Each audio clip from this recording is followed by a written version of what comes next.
नीतीश कुमार चाहते हैं कि इस प्रदेश में जब से नीतीश कुमार ने इस प्रदेश की बागडोर संभालने का काम किया है, एक भी दंगा इस प्रदेश में नहीं हुआ।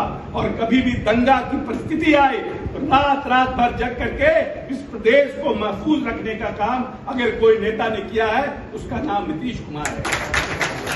हम आप लोगों से ये कहने आए हैं कि भारतीय जनता पार्टी के लोग इस प्रदेश में दोबारा वो जो अंग्रेजों का काम था, जब अंग्रेज के ऊपर बहुत दबाव पड़ा हमारे क्रांतिकारियों का, तो अंग्रेजों ने इस देश में फूट डालो और शासन करो, हिंदू और मुसलमानों को लड़ाई लड़ा करके सत्ता पर काबिज रहने का काम किया है।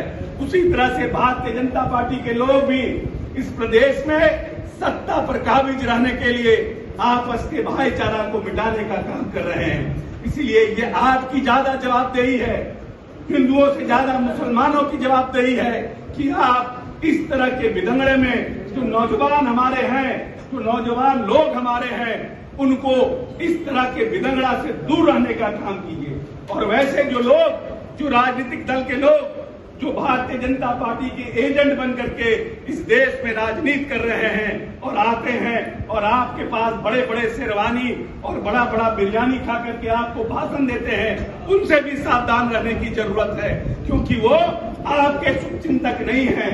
कौन सी ऐसी पार्टी है जो चार्टर्ड फ्लाइट पर घूम रही है, कहां से उनको पैसा आता है, कैसे उनके उम्मीदवार खड़ा होते हैं, कहां से उनको फंडिंग होता है, लेकिन वो एक भारतीय जनता पार्टी का स्लीपर सेल की तरह काम कर रहा है, जो भारतीय जनता पार्टी को इस देश में मजबूत करने का काम कर रहा है और सेक्युलर ताकतों को कमजोर करने का काम कर रहा है। वैसे लोगों से भी आपको चिन्हित करके, वैसे लोगों को भी से भी आपको सावधान रहने की जरूरत है।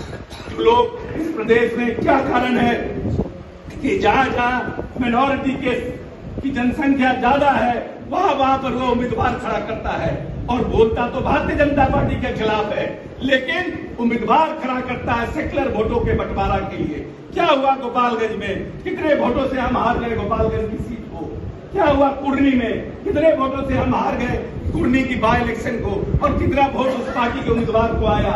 ये देखने का काम है कि अगला क्या कहता है।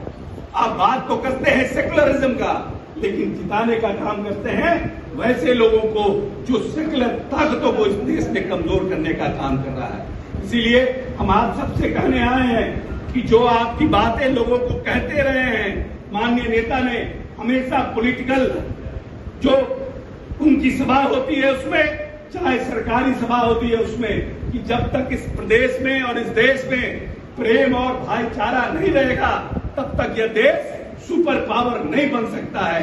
अगर इस भारत को, हिंदुस्तान को बड़ी ताकत बनाना है तो इस देश के तमाम दलितों को, इस देश के तमाम अति पिछड़ों को, इस देश के तमाम मुसलमानों को एकजुट करके रखना होगा।